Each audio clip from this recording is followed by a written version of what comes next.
More crimes. New video captures a speeding car moments before it struck a bicyclist in the West Village. Police say the driver and the passenger inside that car refused to pull over for officers conducting a weapons investigation. They are both now in custody and charges are pending. Eyewitness News reporter Tom Negevin is in the West Village with the story. Tom? And Sandra, this is exactly where it happened, West Houston and McDougal last night. A busy neighborhood still littered in police tape. The woman transported from here in critical last night. She's stable now, run down by a car police were trying to stop as part of a gun investigation. It happens in an instant. That's the victim riding her bike all the way to the right on West Houston, the driver of the fleeing Mercedes making no apparent effort to avoid her. Witnesses feared she'd been killed. Horrible, horrible. Everybody praying, like some girls are crying, like, oh, I hope she will survive. The driver then swerves to go the wrong way up the next street, is caught in traffic and arrested. But still, he doesn't go quietly. Police had to tase him. We heard the taser go off.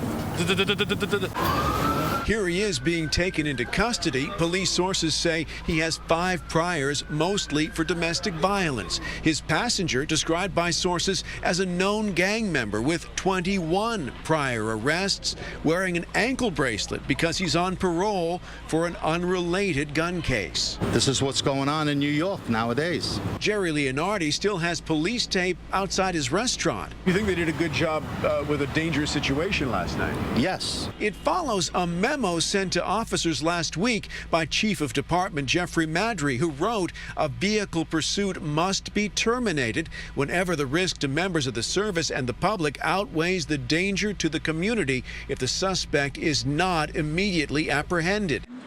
In this case, retired NYPD Chief of Detectives Robert Boyce tells us there can be little question police believed they had dangerous suspects in a gun case who needed to be stopped. Dangerous people. This was not a traffic stop. This was an emergency situation where to get these people off the street.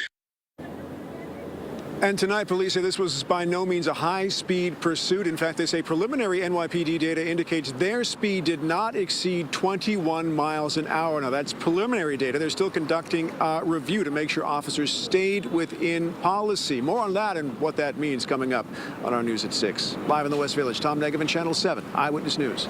Thank you, Tom. In New Jersey, tenants living in East Orange building called The Castle are filing lawsuits against their landlord, saying they're living in terrible